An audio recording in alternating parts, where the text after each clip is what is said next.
A woman was mocked by her ex-husband at his wedding, until the unexpected truth surfaced.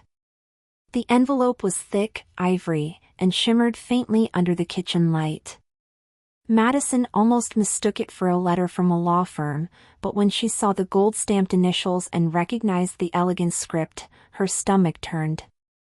It was a wedding invitation, from her ex-husband, Brian. She hadn't seen him in nearly 2 years, not since the day he tossed their marriage aside like a business deal that no longer profited him. He had moved on, clearly, while she was still gathering the shards of her life in silence. The invitation wasn't just an announcement. It was a statement, one that came with the subtle cruelty only someone who once knew you deeply could deliver. Madison stared at the RSVP card, her hands trembling slightly. Attending would mean stepping into a room filled with people who once called her family, friends, or worse, witnesses to her downfall. She knew it was meant to humiliate her one final time, to place her among the crowd while he paraded his new life, his new wife. Part of her wanted to throw it in the trash. But another part, the one that hadn't yet spoken since the divorce, sat up quietly and said, "Go." Not to retaliate, not to make a scene. Just to look him in the eye, once more, and show that she still existed. Madison had nothing suitable to wear to a high-profile wedding, not after selling most of her designer clothes during her financial collapse. With quiet determination, she spent 3 days altering a navy blue dress she found at a thrift store. She patched the lining, took in the seams, added a vintage brooch that belonged to her grandmother. It wasn't glamorous, but it held dignity, and she clung to that more than any brand name. On the day of the wedding, she pinned her hair back, applied the makeup she had rationed for months, and took the subway to the upscale cathedral in the Northern District. She arrived 20 minutes early, not to be noticed, but to prepare herself. Her heels clicked softly on the marble floors, each step echoing the weight of memories. She hadn't seen Brian since the divorce hearing. That day, he hadn't even looked her in the eye. Today, as she approached the ornate entrance, a valet eyed her with thinly veiled judgment. "Are you here for deliveries?" he asked. She met his gaze evenly and replied, "No. I'm on the guest list." His face flushed as he checked the names. She walked past him with silent grace, her heart pounding, unsure whether she was more anxious about seeing Brian or about pretending she felt nothing when she did. The cathedral was a spectacle of wealth. Crystal chandeliers sparkled under soft candlelight, and the air smelled of imported orchids and expensive perfume. Gold-trimmed programs sat on every seat, detailing the names of the couple, the family lineage, and a list of the high-profile guests. Madison took a seat near the back, careful not to draw attention. From where she sat, she could see the hand-painted frescoes, the string quartet in position, and the gathering crowd of socialites, most of whom hadn't acknowledged her presence. Some whispered. Some pointed. She sat up straighter. Then Brian walked in, accompanied by groomsmen wearing suits that cost more than Madison's monthly rent. He looked older, but confident, wearing the smugness of a man who believed the world had bent to his favor. When his eyes scanned the room and met hers briefly, he hesitated, but only for a second. Then he smiled. Not warmly. Not with regret. But with the calculated precision of someone who had expected her to show up, and had planned exactly how he would deal with it. That smile stung more than any insult. It was a smile of victory. The ceremony proceeded like a scene from a romantic film, meticulously staged and emotionally sterile. The bride, a woman named Celeste, floated down the aisle in a custom gown dripping with crystals. She was tall, blonde, and wore the kind of beauty that commanded a room. Madison watched in silence as Brian took her hand and repeated vows that once belonged to her. The same promises, the same rehearsed warmth, but spoken now with a different partner. Each word was a reminder of what he had discarded. And each glance from the wedding party toward Madison reminded her that she no longer belonged in that circle. At the reception, held at a rooftop garden overlooking the city, the air buzzed with laughter, glasses clinking, and shallow conversation. Madison lingered near the edges, sipping water and politely declining hors d'oeuvres. She had expected to feel pain. What she hadn't expected was the performance Brian would put on. "So good of you to come, Maddie," he said, appearing suddenly at her side. "I told Celeste you'd show up, never could resist a stage, right?" His tone was casual, mocking. She smiled faintly and replied, "I suppose some of us don't need an audience to feel relevant." He chuckled, but the muscles in his jaw tightened. That moment, it wasn't a win for her, but it wasn't a loss either. And that alone gave her a strange sense of calm. As the evening wore on, Madison became the subject of quiet whispers and not-so-subtle glances. She overheard a bridesmaid say, "Isn't that the ex-wife?" "I heard she went bankrupt." Another murmured, "She looks, well, not bad, considering." Each comment sliced into her, but she kept her chin lifted. The cruelty wasn't new. It had started long before the divorce, when Brian's career began to outshine hers, when he subtly made her feel small at dinner parties, when her ideas were credited to him in public. The humiliation had simply become more overt now, socially sanctioned by the glittering facade of a wedding. The final blow came during Brian's toast. Glass in hand, with his arm around Celeste, he said, "To finding someone who truly fits your life. Sometimes, you have to lose what never worked to discover what you actually deserve." A murmur of polite laughter followed, but several eyes turned toward Madison. She didn't flinch. She didn't leave. She simply set down her drink, walked quietly toward the exit, and slipped away under the soft shimmer of fairy lights. No one stopped her. No one noticed. And that, perhaps, was the most painful truth of all, that the woman he had once called the love of his life could disappear, and the world around him would keep on toasting. Outside the venue, the city air felt different, cooler, cleaner, unfiltered by wealth or pretense. Madison stood on the sidewalk, watching luxury cars pull up and carry off guests who didn't know her name anymore. The sting of the toast echoed in her mind like a bell that wouldn't stop ringing. She had known Brian was capable of cruelty, but never had she expected to be used as a punchline in front of hundreds. It wasn't just betrayal. It was annihilation, dressed in a tuxedo and wrapped in champagne. She sat on a bench nearby, careful not to let the tears reach her makeup. Her pride was all she had left. One woman exited the venue, noticed her sitting there, and paused. "You handled that well," she said quietly. "Better than I would've." Madison nodded, surprised by the kindness. But the woman disappeared into the night before she could reply. For the first time in a long time, Madison didn't feel angry or broken. She felt exhausted, but clear. Something had shifted. And for once, it wasn't Brian pulling the strings. Back inside, Brian was laughing with a group of investors. Madison wasn't there to hear it, but the words traveled anyway. "She was always beneath me," he said with a careless grin. "Smart enough to know how to support me, but never enough to shine on her own." The group laughed, raising glasses. It wasn't cruelty to them. It was performance.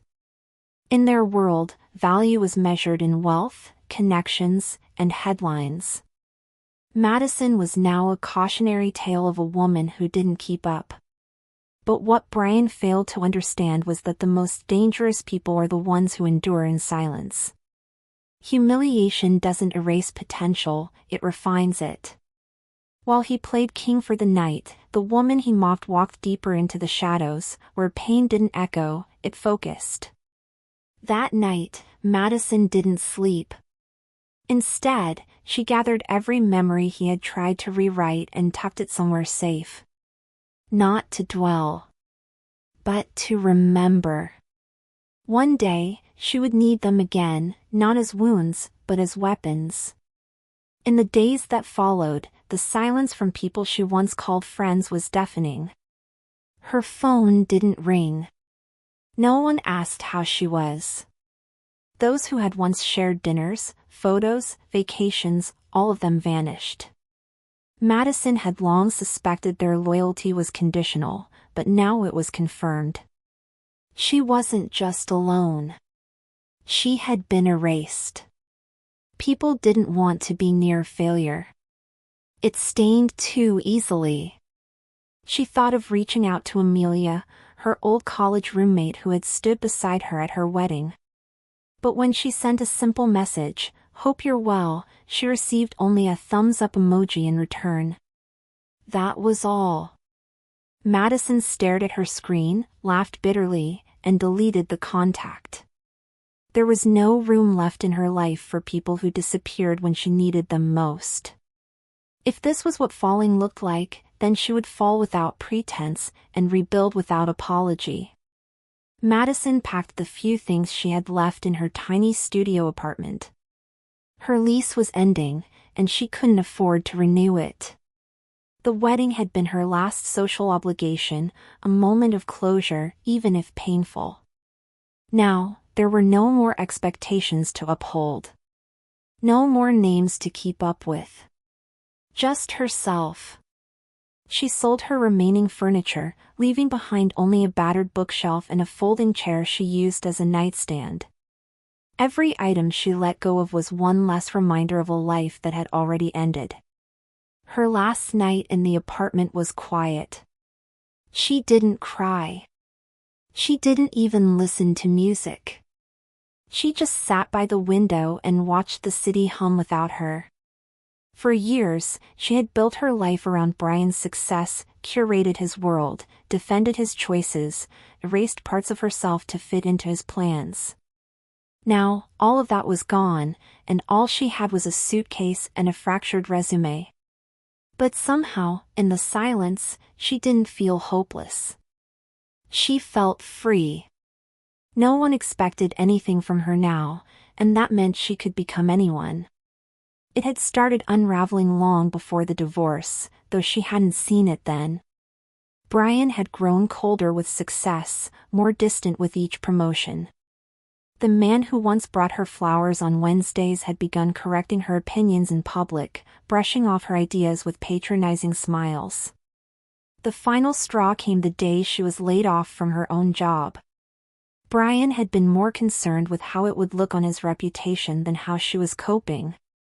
"Just take a break," he had said. "Maybe this is a sign you weren't meant for that kind of pressure." That night, she had cried in the shower with the water running cold to muffle the sound. She hadn't told anyone, not her parents, not her best friend. She had simply started fading. That was the thing about emotional ruin, it doesn't arrive like a storm. It comes like dust, one layer at a time, until one day, the mirror no longer shows the person you remember. Madison had lived that silence. And now, she was walking away from it. One slow, steady step at a time. 6 months before the wedding, Madison was already losing ground. After the layoff, she struggled to find work. Her background in brand consulting became irrelevant in a market obsessed with youth and tech. Interviewers nodded politely, praised her experience, and never called back. Her savings, once modest but stable, dwindled fast. Rent, utilities, groceries. Life kept charging full price, even after it had stripped her of everything else. She started cutting corners. First the gym membership, then streaming services. Then the luxury skincare she once swore by became drugstore lotion. She pawned her engagement ring after staring at it in a drawer for weeks. Brian never asked for it back, and she never offered. That small act of rebellion paid her rent one final month. But when her credit cards maxed out and unemployment checks stopped coming, she knew she had reached the cliff's edge. It was in year 6 of their marriage when Brian stopped pretending. He no longer attended her birthday dinners. He traveled more, texted less. The man she had loved, the one who once quoted poetry and kissed her forehead in passing, became a stranger who sighed when she entered the room. She knew he was seeing someone else long before he admitted it. It wasn't just intuition. It was the way he answered calls in the hallway. The unexplained weekends. The unfamiliar perfume on his collars. When he finally confessed, it was during brunch on a Sunday. "We've grown apart," he said, slicing into his omelette. "You've changed, Maddie." The words were cruel, not for what they said, but for how casual they sounded. Like he was discussing a stock portfolio. Like her heartbreak was just poor timing. She didn't cry then. She didn't speak at all. She simply nodded, picked up her purse, and left the table. That's when the real silence began. Divorce court was mechanical. Paperwork, signatures, formal words.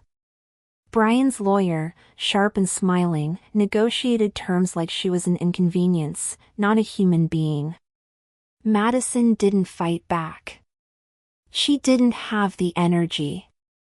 She let go of the condo, the car, even the joint savings he had quietly drained over months. "You'll land on your feet," he said, as if her entire identity hadn't been dismantled in silence. He didn't even walk her to the elevator. Once the settlement was finalized, her name vanished from contracts, insurance, bank accounts. It was like she'd never existed in his world. And for a while, that's how she lived, unseen, unheard, unneeded. She rented a room in a crumbling duplex on the edge of town, surrounded by peeling paint and neighbors who didn't speak English. But for the first time, she didn't have to tiptoe around someone else's expectations. She could cry without shame, sleep without pretending, and start learning how to breathe again. One week after leaving her apartment, Madison was sleeping in her car. She parked near a library during the day, a church at night. Her belongings fit in the trunk. She brushed her teeth in gas stations and showered at a community center when she could. It wasn't safety. It wasn't comfort. But it was still survival. And that, in itself, became a strange form of power. No one owned her time anymore. No one asked for her silence. One morning, while warming her hands with a takeout coffee she couldn't afford, she passed a corkboard pinned with job postings. Among babysitting gigs and house cleaning ads, one in faded ink read, "Help wanted, corner cafe. No experience needed.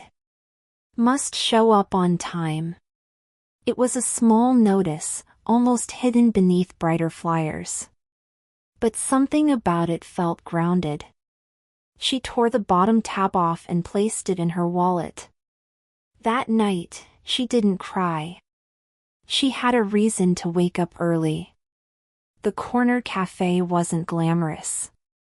It had chipped tiles, flickering lights, and smelled like burnt toast and old coffee. But the manager, a woman in her 60s named June, looked Madison up and down with the kind of gaze that saw more than clothes. "You ever worked food service?" she asked.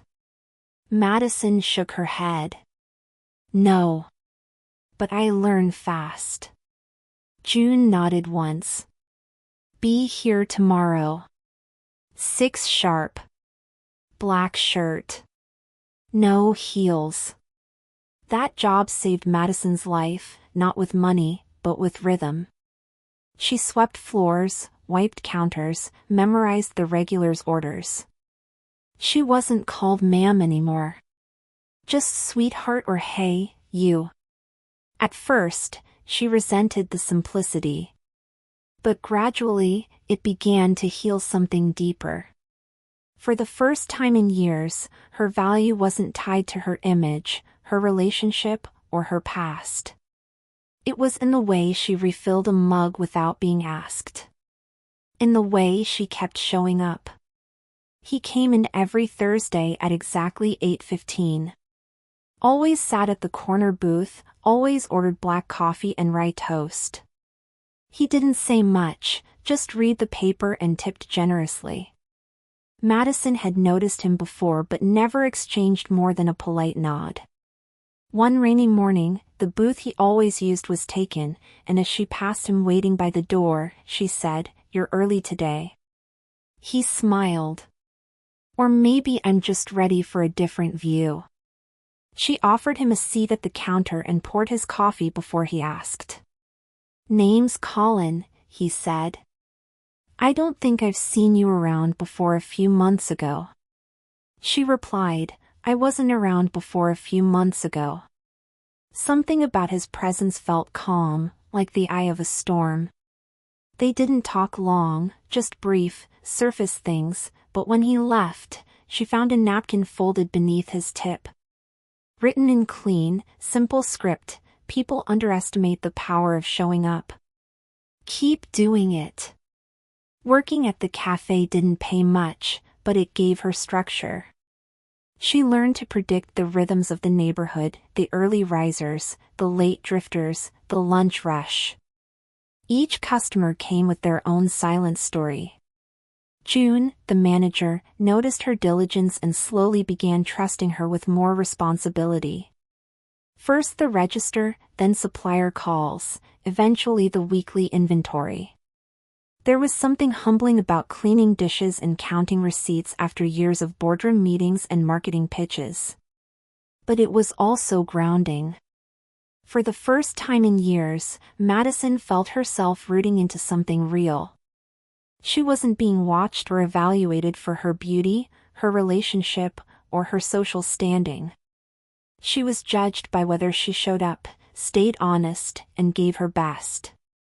And that was enough, for now. June walked in one afternoon to find Madison reorganizing the front counter display.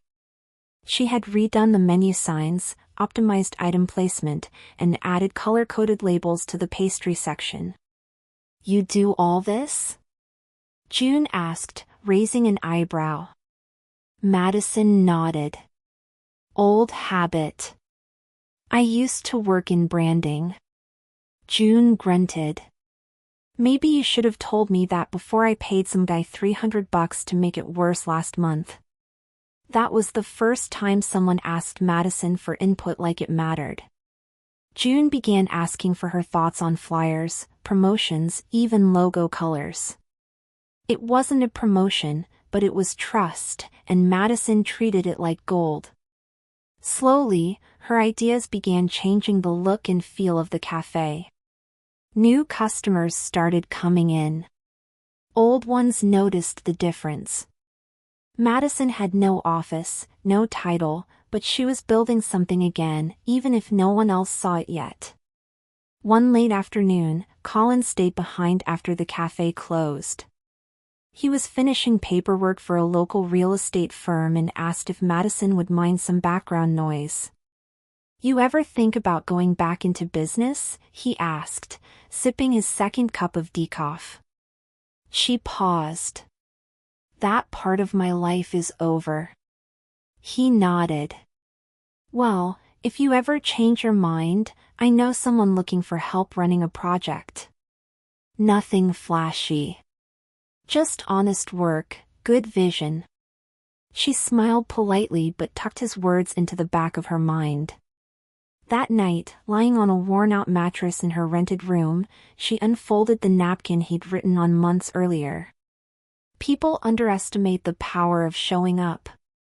Those words weren't just encouragement, they were a roadmap. She had nothing to lose. So the next morning, after her shift, she asked Colin, "Who's this person looking for help?" He smiled. "Me." Colin ran a set of small community businesses, cafes, bookstores, event spaces. He believed in rebuilding neighborhoods from the inside out. When Madison visited the office he co-managed, she was stunned by the simplicity. No glass towers or marketing jargon. Just purpose, quiet leadership, and people who wanted to make things better. He offered her a role overseeing brand development across his spaces. Modest pay, big responsibility. The offer felt surreal. For the first time since the divorce, someone saw not just her potential, but her present. Still, fear gripped her. What if she failed again? What if people whispered like they did at the wedding? She took a walk through a nearby park, hands in her pockets, wind brushing her cheeks. The woman who had once been discarded, mocked, and forgotten was no longer the same. And neither was her answer. "Yes," she told Colin. "I'm in." Colin didn't hand her power, he gave her space to earn it. Madison started with branding layouts, social media drafts, and in-store promotions. But what made her invaluable wasn't just her eye for detail. It was how she connected with people. Staff began coming to her before going to anyone else. Customers noticed. Revenues ticked upward.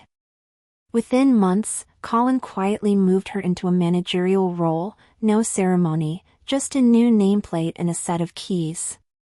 "You sure about this?" she asked. "You're already doing the job," he replied. That night, Madison stared at her name on the office door. It wasn't the company she once dreamed of running. But it was real. And this time, she built it herself, from the foundation up. Colin invited her to a charity gala he was sponsoring, something about local housing programs and educational grants. Madison hesitated. She hadn't worn a dress that wasn't for work in years. But with encouragement from June and a borrowed gown from a coworker, she walked into the hotel ballroom and turned more heads than she expected. Not for beauty, but for presence. The room was full of familiar energy, polished voices, curated laughter, expensive shoes. But Madison didn't feel small anymore. She moved through the crowd with calm precision, greeting people, discussing strategy, offering ideas. One woman leaned over and whispered, "Who is she?" Colin only smiled and said, "Someone who changed everything when no one was watching." Near the end of the evening, Madison was scanning the silent auction tables when she heard a voice behind her. "Maddie?"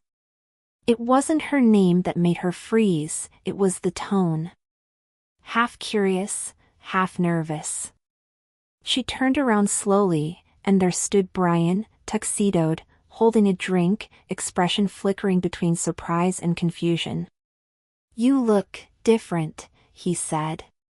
She smiled, just enough to be polite. "It's been a while." He chuckled, clearly uncomfortable. "Didn't expect to see you here." Madison glanced around casually. "I manage half the branding for this venue now." "Why wouldn't I be here?" The silence that followed was thick. Brian didn't know whether to smile or apologize. In truth, he wasn't prepared to see her standing tall in a place he assumed she'd never belong again. Brian fumbled through conversation, awkwardly trying to explain how he never meant for things to turn out the way they did. Madison listened, but didn't react. "You once said I was beneath you," she finally said, voice low. "At your wedding."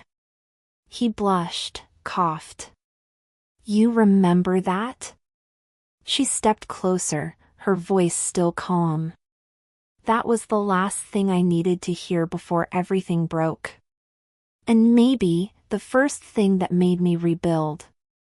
Their conversation drew quiet attention.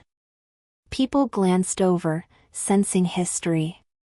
Colin approached from the side, placing a hand gently on Madison's shoulder. "Everything all right?" he asked. "Perfect," she said, without breaking eye contact with Brian. That one word, spoken with poise, cut deeper than anything else. Brian offered a weak nod, then stepped back. For the first time, he looked small. As the gala ended, guests filtered out with champagne buzz and glossy smiles. Madison stayed behind to help the staff clean up, something she did without hesitation. When she passed by the coat check, a server handed her a note left behind. It was from Brian. "You've changed," it read. "I misjudged you. No phone number. No apology. Just guilt folded neatly into paper." She didn't need to respond. The victory wasn't in confrontation, it was in evolution. She walked out into the cold night, coat tight around her, heels clicking softly. For years, she had lived with the noise of judgment, of failure, of shame. Now, she moved in silence, but with impact. And the world had finally begun to hear her again, not for who she had been, but for who she chose to become. A week after the gala, Madison received an unexpected email from a corporate investor interested in expanding Colin's model into other cities. They had been watching her branding work from afar, and now they wanted to meet. Colin read the message and smiled. "Looks like the world's finally catching up," he said. Madison sat with the offer for a while. This time, success didn't scare her. She wasn't proving anything to anyone anymore. The meeting was held in a downtown office with glass walls and sleek suits. But Madison didn't shrink. She laid out projections, values, and insisted on keeping the community model intact. At the end, the lead investor leaned back and said, "We're not just funding your expansion. We want your leadership." Colin stepped aside gracefully. Madison was now co-owner and director. No titles needed approval. She'd earned every inch of it. Word traveled fast. A local business magazine did a feature titled "From Rock Bottom to Boardroom," with Madison's photo gracing the front cover. It was tasteful, dignified, and honest. The story didn't hide her past, it used it to highlight her resilience. When the article circulated in her old social circles, messages poured in. People she hadn't heard from in years suddenly remembered her name. One evening, she was invited to a networking dinner hosted by one of her former acquaintances, someone who had once turned their back on her. Out of curiosity, she went. The moment she entered, conversations slowed. Several stood, awkward smiles on their faces. "Madison?" someone stammered. She nodded and took a seat. She wasn't there for revenge. She was simply reclaiming the space they once denied her. Brian was there too. Of course he was. Still charming, still dressed to impress. But something had shifted in his posture, his arrogance dulled. When he approached her, he spoke softly. "I read your interview. You've done well." Madison met his gaze. "I didn't do well," she said. "I rebuilt. There's a difference." He looked like he wanted to respond, but no words came. She didn't need an apology. He wasn't part of her story anymore, just a shadow from the past. "You thought I was still broken," she continued. "But the woman you knew? She doesn't live here anymore." Brian gave a slow, silent nod. And for the first time, she saw it, regret, not because he missed her, but because he had never seen her clearly to begin with. That night, walking home beneath the glow of streetlights, Madison felt no need to rehash old wounds. Closure wasn't something Brian or anyone else could give her, it was something she had earned through every sleepless night, every dish scrubbed, every quiet decision to keep going. She had nothing to prove. Nothing to avenge.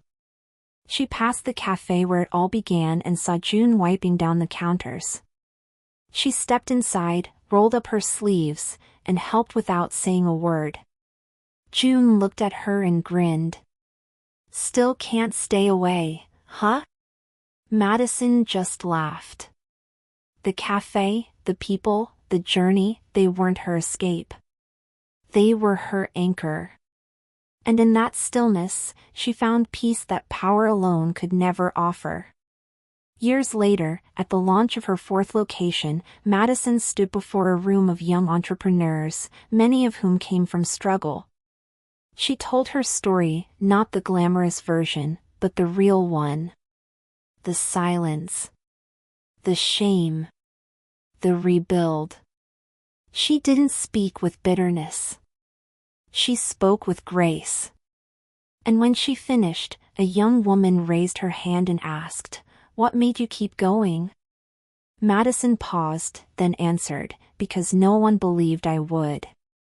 And I decided to become the kind of woman I could respect, even if no one else ever noticed." The room erupted in quiet applause. Not for the success, but for the truth. Madison had walked through fire and come out not unburned, but transformed.